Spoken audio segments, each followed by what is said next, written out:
Chinese smartphone makers are taking over top smartphone positions, and for good reason. The hardware is often a great deal. Not aiming for the high end, ZTE's sub-brand Nubia is looking to be a well-rounded, affordable Android handset. The Nubia Z11 Mini is pocket-friendly at 5 inches with a full HD display that has good color accuracy and half-decent viewing angles.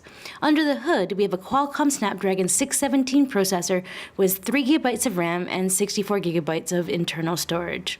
Overall, performance is smooth, apps are quick to open, and the only time we really noticed that it's not a high-end processor is when we were editing photos, and it took a little bit longer than we're used to save when using Snapseed.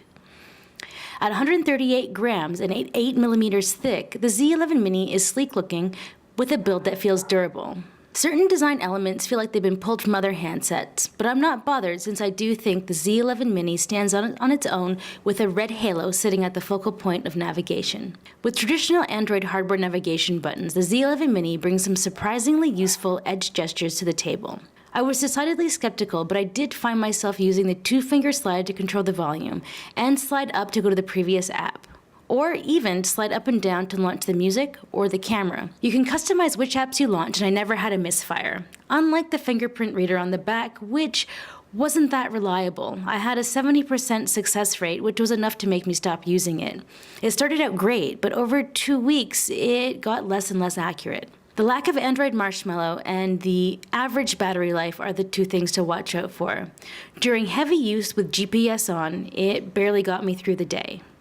However, I would say for average use, like 10-15 minutes of photo taking, an hour and a half of streaming music, an hour and a half of email and social media, I used just under 50%. So most days, I got through the day just fine. Adding GPS seems to drain the battery quickly, but this is something they could fix in a software update.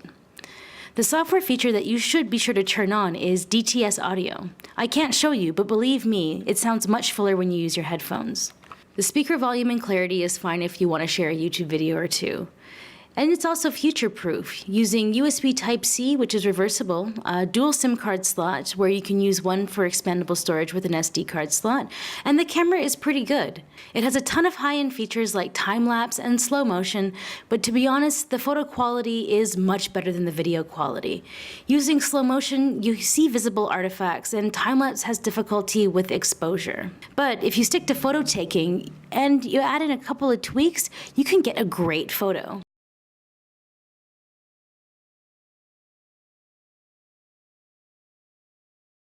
The front-facing camera also takes a pretty good selfie, but when you add a few drinks into the mix, you can see that it's difficult to get everyone in focus. Beautify is pretty natural, though you'll want to keep it towards the middle and low one, or you'll look like a China doll.